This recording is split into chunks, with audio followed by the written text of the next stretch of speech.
bunch of people in Philadelphia receive their assessments, and they're kind of freaking out. If somebody wants to just appeal, what would be the steps? Every $100,000 in assessed value, you pay $1,400 in taxes. Every few years, the city of Philadelphia reassesses properties on a countywide basis. So you got a reassessment notice in the mail. What's your property worth? And say it's a residential property, and they say it's worth $500,000. Is it worth $500,000? If it is, well, you probably have a weak case of filing a tax assessment appeal. So now my taxes went from $4,200 to $7,000. That $2,800 spread is really painful if you're going over $2 a month extra in real estate tax, like Office of Property Assessment. People know that as OPA. The deadline to file paperwork with the Office of Property Assessment is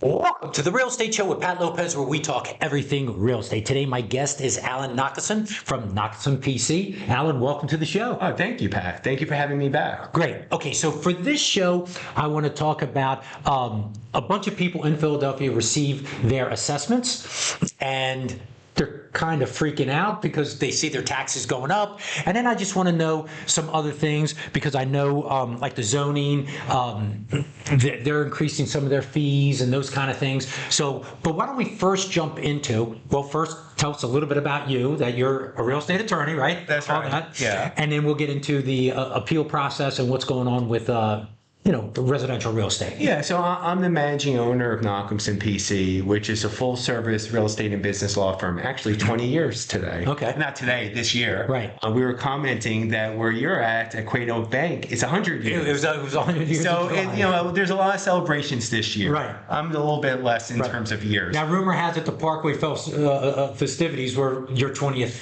I think it was a joint between the two of us, and then we thank Wawa, whoever the sponsor was. But yeah, so we're a well-known real estate and business law firm in Philadelphia.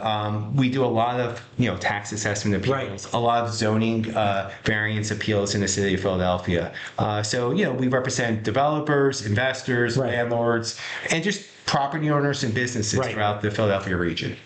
Right. So I've gotten a bunch of phone calls on my side, because I do residential mortgages, and they turn around and say, oh, I just sold my assessment. It went up. Does that mean my real estate tax is going up? And I'm like, yeah, probably. So what can somebody do? Now, I know there's like homestead exemptions, and there's freeze and loop and all that kind of stuff. Yeah. But if somebody wants to just appeal, what would be the steps that one would take? All right. So every few years, the city of Philadelphia reassesses properties on a countywide basis, and 2027 is one of those years, and we are very busy because of that. So what I tell people is this: what's your property worth? So you got a reassessment notice in the mail, and say, it's a residential property, and they say it's worth $500,000. Is it worth $500,000? Right. If it is, well, you probably have a weak case in terms of filing a tax assessment appeal. So just for your understanding, I've been on your show before, for every $100,000 in assessed value, you pay $1,400 in taxes. Why? Because the tax rate is 1.399 something. So for a $500,000 assessment, assuming there's no homestead exemption, there's no tax abatement, it's $7,000, right? That you would pay in real estate taxes. You're like, oh my God, my property, I've been paying real estate taxes based on a $300,000 assessment for years. Right. So now my taxes went from $4,200 to $7,000. That $2,800 spread is really painful if you think about it from a 12-month perspective. You're going over $200 a month extra in real estate taxes. Right. And it's less and less affordable nowadays, just as a country in Philadelphia, with rising gas prices, fuel, food, everything. Now you're adding another $200 or more to like how much you have to pay. What I would tell someone who called me, I would say, yeah, but the thing is, the city's going to say you've been assessed too low for years, so we left money on the table. Now we're here to collect in future years. Right. So again, what's your property worth? If you're being assessed at $500,000 and your property's worth $500,000 or more, you shouldn't file the appeal. Why? Because if you file an appeal with the Board of Revision of Taxes, the Board of Revision of Taxes, the city will challenge that, and they could do one of three things, the Board of Revision of Taxes. City's going to argue that you're wrong, right? And you can lose, and they'll stay at the $500,000 assessment. Right. They can say you're wrong, and the taxes should be higher. Right. The property's worth $600,000. Yeah, Right. so those are two bad things. Now, the good thing is maybe the property's only worth $400,000, but you have to prove that. Right. You have to get an appraiser or a market analysis to do that. When the numbers are bigger, obviously it's something to think about. And then, there's my cost. Right. There's the appraiser's cost. So it's very scary for most people. But there are two deadlines for people who do have good cases. There's September 1st and October 5th. So properties in the city of Philadelphia are assessed by the Office of Property Assessment. Mm-hmm. People know that as OPA. Right. They have a first level review. The deadline to file paperwork with the Office of Property Assessment is September 1st. What does that first level review do? It gives the city tax assessor the ability to re-look at what the assessment is. Maybe they did make a mistake. Right. Now, there's another deadline, October 5th. That's when the actual tax assessment appeal has to be filed with the BRT, the Board of Revision of Taxes. So you're filing paperwork with the BRT saying to the city that the OPA got this wrong. Right. And we want you to oversee and look at what the OPA did. Now, a lot of people, what happens is they file their first level review by September 1st. They wait for the Office of Property Assessment to make their decision. And if they're not happy with the decision, then they try to file their appeal with the Board of Revision of Taxes. The problem is they go beyond the October 5th deadline. Again, the reason why we have October 5th this year is the Board of Revision of Taxes appeal has to be filed by the first Monday in October of the year. You're thinking about buying, refinancing, or investing in real estate? I've been a loan officer for 30 years, helping my clients find the right loan for the right property. I keep it simple and honest. If you want real numbers and guidance you can trust, give me a call. Now let's get back to the show. So if they go past that deadline, they're kind of screwed. Right. Unless they file what's called a petition non pro tunc, saying there was some reason why they filed it late. Well, the city freely or BRT freely grants those petitions. There's no guarantee. So again, for the viewership, September 1st, first level review with the OPA. October 5th is the tax assessment appeal with the Board of Revision of Taxes. Okay, and this is typical. Like they reassess. So this is something normal for the city. What they do, every couple of years. Correct. That's right. Now, do they go by neighborhood, or is this a blanket, throughout the city? It usually is a citywide reassessment, it's going to help some people. There's some winners in this equation, and there's some losers. Now, the winners here are really not winners. The Center City office market, building market, has completely crashed. Right. The values of properties in the city of Philadelphia, Center City, is just a fraction of what it was 5 years ago even. I'm in 1 South Broad Street, they're in receivership. The Warner Maker building was in receivership, and that was recently sold and being converted into residences. Center Square, 1500 Market Street, there's been articles about some big developers trying to buy that building and do an adaptive reuse for residential. I'm sure there's building after building that you can see in the Business Journal or in the Inquirer where buildings are struggling. So when buildings are struggling and they're not worth what they were, well, I think the property owner has every right to file a tax assessment appeal. We talked about for every $100,000 you pay $1,400 in taxes. Let's add the number. Let's go for every $1 million. That's $14,000. For every $10 million, that's $140,000. A lot of these Center City office buildings easily have lost probably $10 to $50 million of their value, each one of these. Right. So now the city, they want to at least be revenue neutral and probably even make more money on the situation. Right. So if Center City, I'm not saying that this is the case, but it lost $250 million, right? And now this is, I'm going to have to take my shoes off to do the math here. But you get the point. Right. So now how do you make up for that, right? Now, the residential market's done very well. I mean, interest rates are high, but even with interest rates high, price levels have stayed the same. Absolutely. And prior to that, they were jumping all over the place. So you got residential in Fishtown, Northern Liberties, you got Kensington now, you got North Square, you got Center City, you got Fairmont. Everywhere. I mean, listen, you got it everywhere, and they all went up in value, and have gone up in value over the years. I live in Fairmont myself. I'm not going to give the address because I don't want to, get even higher. But ours did go up a little bit, right? And I think the city tries to be smart about it. Well, it's a fair market analysis, like what's your property worth. That's what it should be assessed. I think the city is smart not to raise people's assessments too high because, again, we talked about this. If it goes up $3,000 a year, your taxes, that's $250 a month, and people are struggling with food, fuel, and everything. So something has to give, and the city needs more money because there's a lot of city projects that they want to do. So where are we getting the money? Right, and everything has gone up on the residential side. It's crazy. Yeah. I mean, there's areas like in North Philadelphia where people are buying, and I'm seeing it's $250,000. I'm going, who the heck is buying there? And then you actually go out there and you can see some nice houses, some rehab work, and all that kind of stuff. It's truly amazing how, for most part, I mean, there's some really bad areas still in the city. I mean, there's bad areas everywhere, but the values have gone up, and some of these homes are actually, nice where they weren't nice, maybe 10 years ago. So yeah. Now there is always the homestead exemption that people should take advantage of. I will tell you this: I'm doing a loan for a guy, buying an investment property, and I was looking up his taxes for debt to income ratio. I said, don't worry about it. I'll just go online, get your taxes. You don't have to send me a tax bill or anything.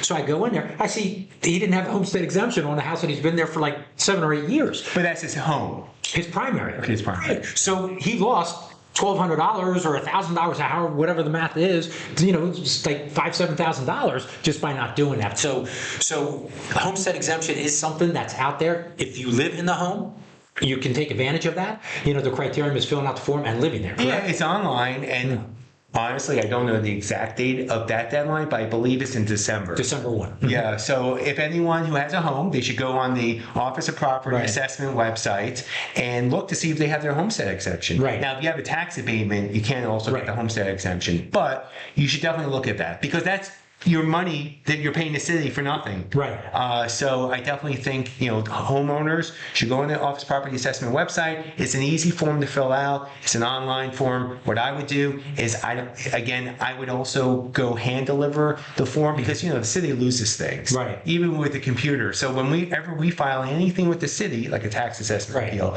you can file it, you can email it to the city. I never do that. What I do is I get them hand delivered, I get them timestamped, and then our team then emails it. So we have 2 different ways. Right. So, but anyone who files anything with the city, including the homestead exemption, should do the same. There you go. Okay, and then there's other stuff, loop and all that. But you can you can go right on the site, and it explains everything. Like, it tells you exactly what it is, who qualifies, and what the parameters are for it. Yeah. So definitely look at that. Go ahead. Yeah, and we're actually creating an app. So I don't know if many people know this, but the city has open source data, and you can find out a lot. Hey, you can do searches in the city about like recently sold properties near you, and based on conditions of those properties. Now, we're not that sophisticated, but we have analysis of like who owns what, when they purchased it, what it's worth, what the condition of the property is. And part of that analysis that we're working on is not just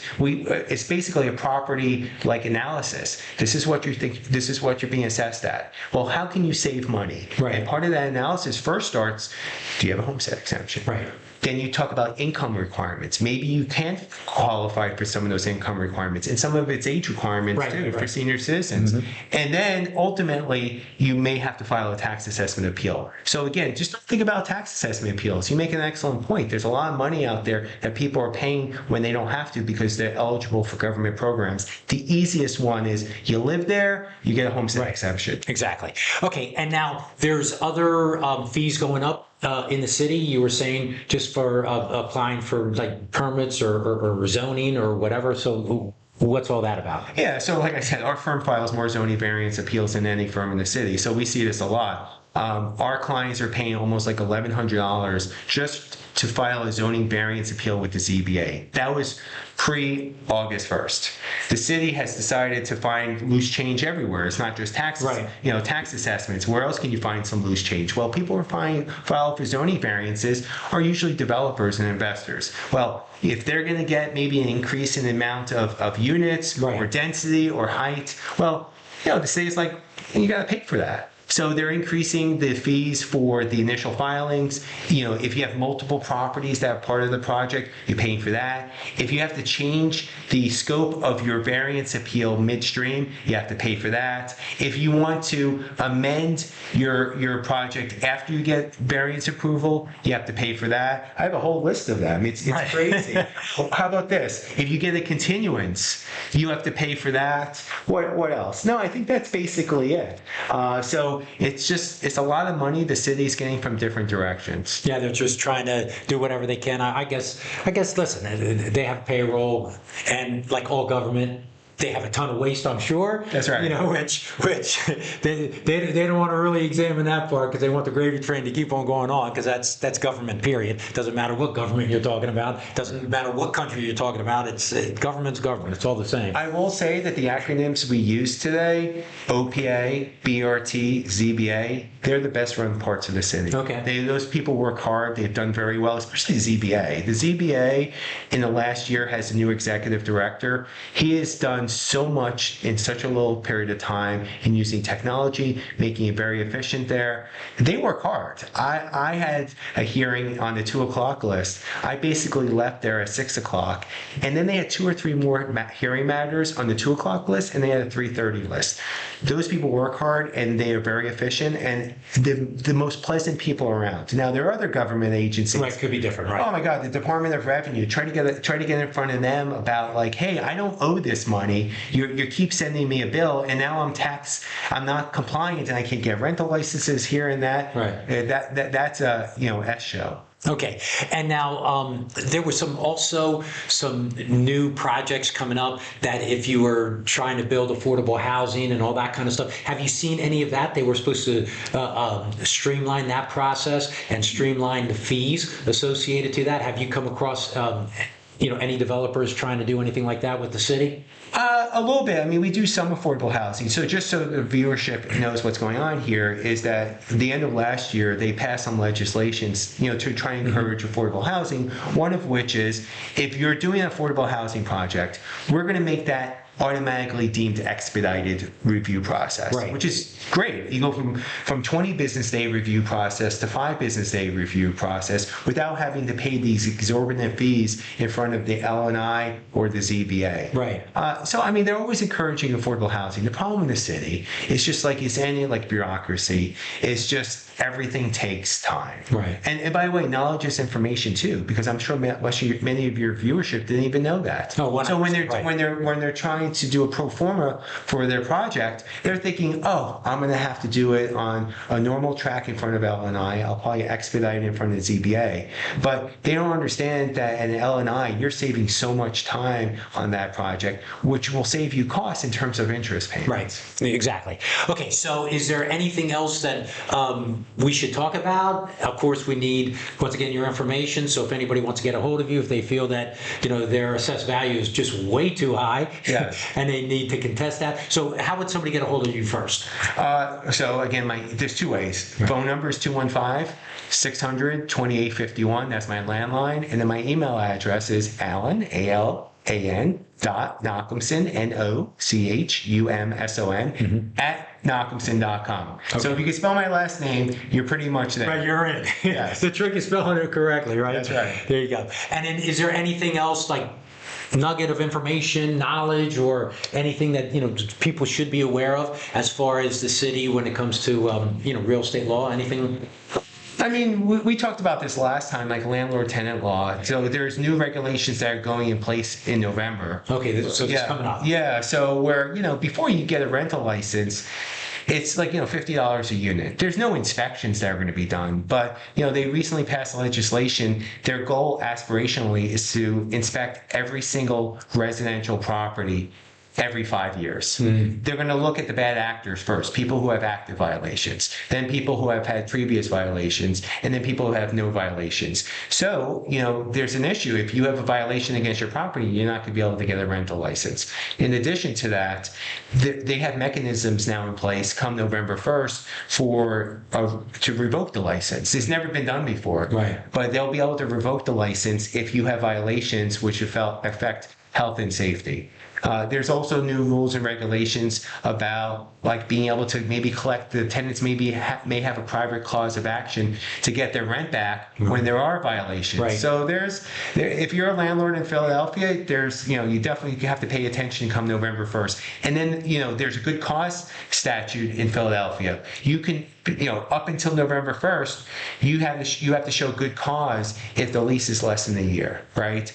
Why are you not renewing the lease to a tenant, right? Well, that good cause statute is expanding to every single property in the city of Philadelphia. So we're working with our clients to revise their lease agreements to make sure we define well what good cause is. And Okay, I'm not quite understanding. because So if I have a lease and it's a year lease, then the lease is over and then it turns month to month? Are you saying that they want to see a renewal of another year? Or? So we're still looking at it, our team, Right. but you can't just get rid of your tenants. Okay. There has to be good cause. One of which is you're selling the property, Right. Or it's a bad tenant. But now it's almost like, and I don't do this type of law, it's almost like an employment situation. You have a bad employee. How do you get rid of that bad It's employee? tough. It's right? tough nowadays. It's tough. And but there are sometimes bad employees, right? There's sometimes bad employers, but there's sometimes bad employees, right? So you have to document that.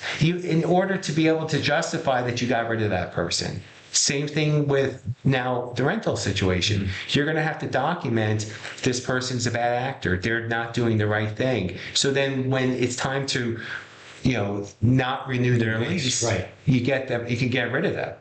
Right. Well, that's interesting. Okay, so that sounds like come November, when people are hit with these new tenant rules, landlord rules, well, we can look into that a little bit more. Yeah. Okay, great. Okay, so Alan, thanks for being on the show. Really appreciate it. You always come with some nuggets. So listen, the first time I hear something, Alan, what's this all about?